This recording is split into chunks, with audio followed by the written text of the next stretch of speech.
Bonjour, nous arrivons au 6e dimanche du temps ordinaire. Alors tu te rappelles, de dimanche en dimanche, nous entendons le début de l'évangile de Marc. Il y a 3 semaines, Jésus annonçait son programme « Convertissez-vous ». Puis il appelait ses premiers disciples. Il y a 15 jours, on a entendu le début de la journée à Capharnaüm. Jésus entre dans la synagogue, enseigne, guérit un homme possédé. Et tout le monde se demande qui est ce Jésus qui a autorité. Et la semaine dernière, c'était la fin de la journée de Capharnaüm. Jésus guérit la belle-mère de Simon, puis de nombreuses personnes, et il annonce à ses disciples le départ. Allons ailleurs. Ce dimanche, nous entendons la suite du récit. Jésus est sur la route et il va rencontrer quelqu'un. Comme d'habitude, je t'ai noté les références ici. Tu pourras relire le texte dans une Bible. Écoute. En ce temps-là, un lépreux vint auprès de Jésus. Il le supplia et, tombant à ses genoux, lui dit : « Si tu le veux, tu peux me purifier. » Saisi de compassion, Jésus étendit la main, le toucha et lui dit : « Je le veux, sois purifié. » À l'instant même, la lèpre le quitta et il fut purifié. La lèpre, c'est une grave maladie de peau qui touche encore de nombreuses personnes dans le monde. Du temps de Jésus, c'était encore plus terrible. Ce qu'on appelait lèpre, c'était toutes les maladies de peau, pas forcément plus graves, mais les personnes qui étaient atteintes étaient considérées comme impures.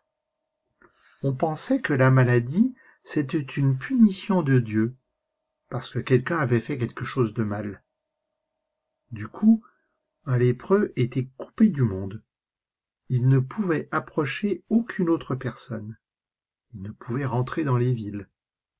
Il était aussi coupé de Dieu. Il ne pouvait pas rentrer au temple ou à la synagogue, et il ne pouvait pas prier. Alors ce lépreux que Jésus rencontre, il est vachement étonnant. D'abord il s'approche de Jésus, ce qui lui est interdit, et il fait cette déclaration : « Si tu le veux, tu peux me purifier. » Quel acte de foi! Il ne pense pas : « J'ai consulté des guérisseurs, maintenant j'essaye Jésus. » Non, il n'a aucun doute.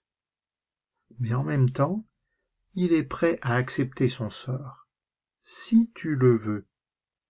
Il a foi en Jésus, mais il laisse Jésus dans une liberté totale. Et Jésus, lui, est dans la proximité avec cet homme. D'abord, il touche l'homme, sans crainte de la contagion. Et il est ému. La compassion, tu sais, c'est lorsqu'on est remué au plus profond de soi, comme si on avait tous les intestins qui se décrochent dans notre corps. Et Jésus répond à cet homme. Il le guérit. Je le veux.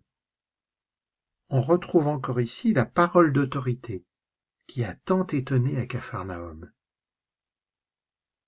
Voilà, Jésus a guéri. L'histoire pourrait s'arrêter là. Et pourtant, ça continue. Écoute. Avec fermeté, Jésus le renvoya aussitôt en lui disant : « Attention, ne dis rien à personne, mais va te montrer au prêtre et donne pour ta guérison ce que Moïse a prescrit dans la loi.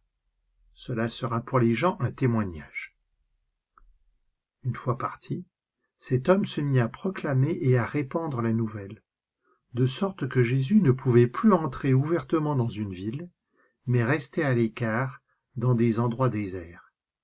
De partout, cependant, on venait à lui. Alors on est étonné. D'abord, Jésus, qui était plein de douceur pour le lépreux, semble maintenant en colère. Mais pourquoi donc ?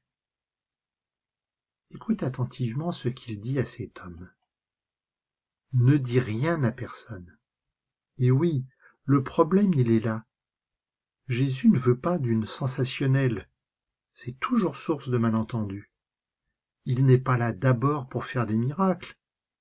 Il est là d'abord pour enseigner, pour faire entendre une parole, celle de son Père. Il est là d'abord pour une rencontre personnelle avec chacun. Et c'est pourquoi il renvoie le lépreux pour faire constater sa guérison, ainsi que la loi obligeait à ce moment-là.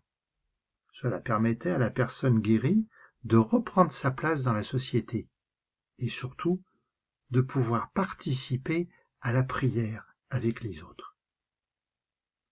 Mais voilà, ça ne fonctionne pas. L'homme guéri proclame de partout. Et au final, tu vois, c'est Jésus qui se retrouve comme un lépreux. Il ne peut plus entrer dans les villes. Il est obligé de rester à l'écart. Alors, non pas parce qu'il est impur, il n'est pas lépreux, mais cette fois parce qu'il est dépassé par la renommée de guériseur. Il est dépassé par l'enthousiasme des foules. Il faudrait que les choses se calment un peu.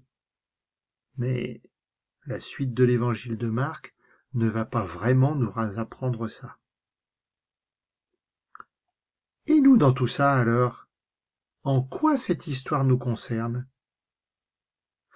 Eh bien finalement, est-ce que la lèpre, ça ne serait pas le mal, le péché que nous faisons et qui salit notre cœur? Est-ce que nous aussi, nous n'avons pas à nous approcher de Jésus, en vérité, en confiance, pour qu'il nous guérisse? C'est ce que nous pouvons vivre dans le sacrement du pardon, mais c'est aussi ce que nous pouvons porter dans notre prière. Jésus, j'étais malade dans mon corps et dans mon cœur. Je me suis approché de toi, je t'ai parlé, je t'ai demandé avec confiance de m'aider, et tu m'as écouté. Jésus, j'ai envie de dire à tous, dans vos obscurités, dans vos souffrances, n'oubliez pas Jésus de Nazareth. Il est là, tous les jours, et pour chacun de nous.